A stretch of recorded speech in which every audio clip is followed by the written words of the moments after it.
Hi, everybody. Welcome to another edition of The Oldish TV. My name is Karen Brown. I'm the publisher and editor of The Oldish, and as always, you will find us here every Wednesday at 12 noon Eastern Time. You will also find us at theoldish.com almost every day with brand new articles for you. So let's dive into today's topic.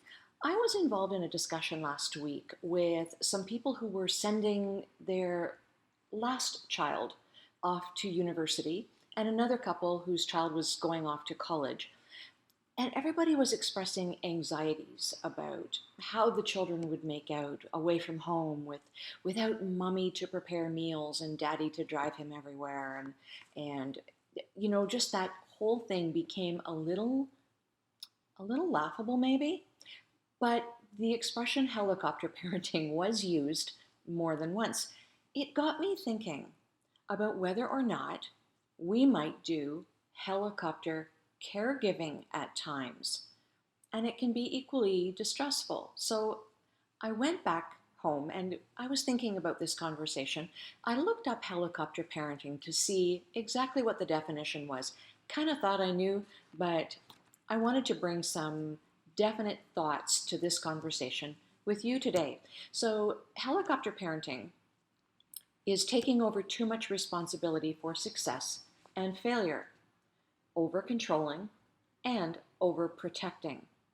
Now, there are consequences to the children who are being helicopter parented, and they include decreased confidence, decreased self esteem, increased anxiety, decreased life skills, and for some, a sense of entitlement.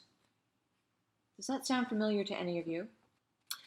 Apply that to caregiving, whether it is as a live-in caregiver, a frequent visitor, an adult child who pops in on mom and dad occasionally. Basically, what we're talking about here when we apply the definitions of helicopter parenting to caregiving is not allowing an older adult to do something because we think it's too much for them. Sit down, relax. We'll take care of that for you. You've done that all your life. It's my turn. Telling them that maybe they shouldn't be doing a certain thing because it's too much for them. Being unsupportive of a new hobby or a skill that they may want to undertake. For instance, once retired, an older adult may have more time to take up tennis or golf. They may want to learn woodworking. They may want to travel. But as an adult child, you may come up with all kinds of reasons why maybe that's not a good idea. Oh, you might hurt your knees. Those golf clubs are so heavy to carry. Do you really know how to travel all by yourself in a foreign country? What if? What if? What if? And so we end up putting doubts in the minds of the older adult. That's not necessarily something that we want to do. Is it something you're doing subconsciously? It works the other way around too, where we as the older adult let others do things for us that we are perfectly capable of doing for ourselves. Over time, the consequences are exactly the same. Decreased confidence, decreased self-esteem, increased anxiety about all the what ifs. What if we do this? What if this happens? Decreased life skills because really we're taking away life skills from somebody who is an older adult, or we're allowing them to be taken away from ourselves. And perhaps a sense of entitlement. You're entitled to have somebody do this for you because you've always done it. It's their turn. How about that? But with all of this, there are other consequences. Decreased mobility. Did you think about that? You're sitting around more instead of getting out there and doing. Not getting out of the house. So reduced socialization, increased isolation, possible depression. There are really no good stories here to be had. The caveat, of course, is that no matter what task we undertake or what task we are suggesting an older adult perform, we have to take into account safety. There are some fine lines here. Sometimes things really do get beyond our capabilities. And we have to recognize that. So the trick is understanding the difference between what you're capable of and what you're really thinking you just can't be bothered with, right? For instance, grocery shopping is something that I came up with that has a lot of layers to it. In general, it's a good thing to do. It requires planning. You've got to make a list, which means planning your meals a little bit. That is good for cognitive function. It makes you think of different things. Walking around the store is movement, so that's a good thing. Increased socialization because you're chatting with people as you go. Even if you don't know them, you're asking where something is, you're chatting with the clerk on checkout, but you may meet friends while you're there. And that's a good thing, all of that socialization. If walking becomes too much, most grocery stores have the motorized shopping carts these days, and particularly in um, a major setting, an urban setting. Even where I live, it's a rural setting, but they have the motorized shopping carts. So the fact that you may have reduced mobility is not an excuse to not do the shopping, because you still get to do the planning part.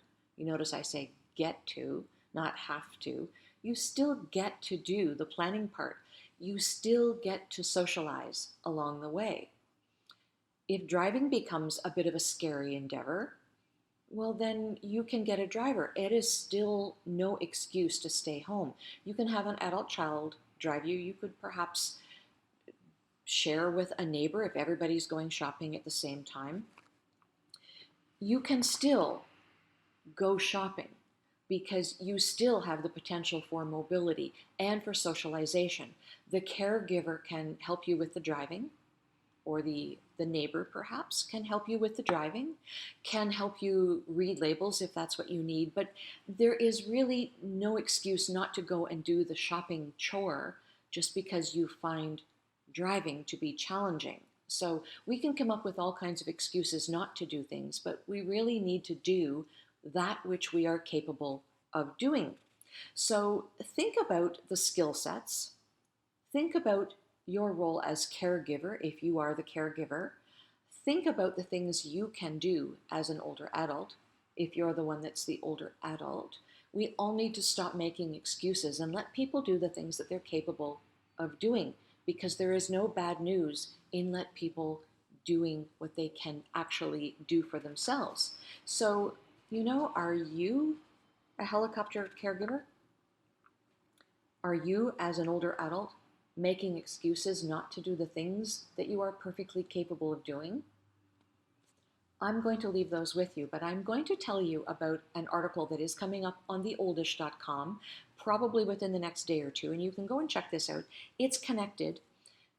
There was a new study that came out that said that those 10,000 steps a day that we always think we have to do may not actually have basis in reality. In fact, it may be a Japanese watch, I believe it was, or a stepometer, pedometer, that came out that the translation said 10,000 steps a day. So it may not be grounded in fact. This study took a look at a bunch of people. There were almost 17,000 women divided into 4 groups. And I'm going to let you read the article to see how each group fared. The Coles Notes version of it is that the more you move, the better it is for you, the better it is for your life expectancy. But do keep an eye out for this article, and you can see the actual numbers, and you will see that the people who moved more had a better outcome than the people who moved less. And maybe that is just the trick that we should be looking at. So that is our show for today, everybody. I would invite you to join us next week when we are going to be taking a look at this book. We're going to be meeting the author of this wonderful book called Visiting Nanny. And the week after, we're going to be talking with the person who did the illustrations. There are some wonderful stories, and this is actually a book that you might consider having in your library if you are an older adult, or if you are the adult child of somebody who may be going into long-term or nursing care in the next while, and you have young children you want to speak to. If you are a long-term care facility, this is also a good book to have in your library. So join us for our show next week, Wednesday at 12 noon, and the following week when our subject will be visiting Nanny. Until then, take care of one another. Do remember that it takes a village to age a senior.